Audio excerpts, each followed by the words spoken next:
Welcome fellow spellcaster, my name is Model42 and today we are beginning a new journey, where I present you my favorite spells or shed some light on undervalued or overlooked spells. We are beginning with one of, if not my favorite, spell in Pathfinder 2nd edition, Dinosaur form. Let's prepare this spell.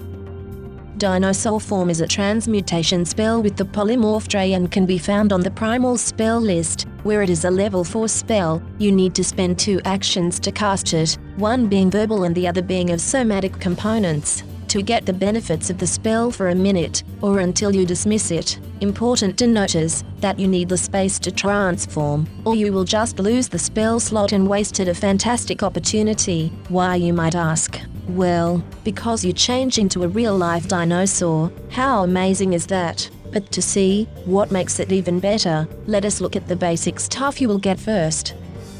You gain the animal and dinosaur traits, which means you cannot talk, and because of the polymorph trait, you cannot cast spells or use manipulate actions, since the form does not specify that you can. Your stats can only be adjusted by circumstance bonuses, status bonuses or penalties, and your gear is absorbed into you, which means you cannot activate it. Their permanent bonuses and abilities are still active though. Your armor class becomes 18 plus your character level and you ignore your armor's check and speed penalty, if applicable. Also you gain 15 temporary hit points, low light vision and imprecise scent of 30 feet. You gain 1 or more attacks specified by your form. Your attack modifier is plus 16 however, though you may use your own, if that one is higher. Your damage bonus is plus 9, and will not be further improved by your strength modifier, though it counts as strength based. At last, your athletics modifier becomes plus 18, unless already high with your own stats. Also, because the attacks of your form are provided by this spell, they count as magical, which is useful against some resistances your opponents might have.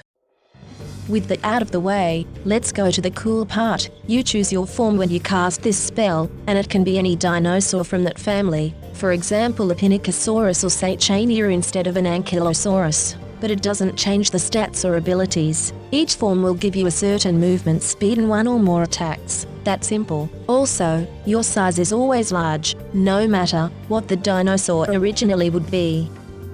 But it wouldn't be as cool if life would not find a way and make this spell even cooler, since you can also heighten it to 5th level or 7th level, in which cases the stats will be better, and you will become huge or even gargantuan in size. I just love this spell so much and love the things you can do with it, from a flavor perspective. Though this spell makes you a generic dinosaur and not a specific one, I would always ignore this as the DM, and would ask my DM if I can at least have the dinosaurs look unique in color, since they were supposed to be a bit more colorful, like modern reptiles and birds. For example, my character at the moment is a gnome druid, who wears greyish and black robes and has a glowing, golden eye, the source of which she doesn't know. In all of my forms, no matter if animal, dinosaur or dragon, the form would be black and grey, with a golden eye. Does that sound cool? I would hope so, and stuff like that is the reason why I love form spells so much. But there is another reason, that has to do with the way how Pathfinder 2nd edition has changed them. In 1st edition, it just modified you, which means when you changed form as a spellcaster, you were still a spellcaster, albeit in a slightly tougher body, but nothing to brag about. In 2nd edition, since these forms use their own values and modifiers for attacks and armor class, you will be less squishy and can hurt enemies in close combat, and while not as strong as martial classes, you should not be taken lightly. I cannot help but love this possibility of slinging spells, changing into a form, and then charging into the fray to fight side by side with the warrior and champion. So awesome. That was the first of my favorite spells. Thank you for listening to me ramble, but I also hope that some of the information helped you out in understanding how form spells work and can be used in the game. Please leave a like, subscribe for more content, and let me know in the comments what your favorite form spell is and what the coolest thing was you did with it.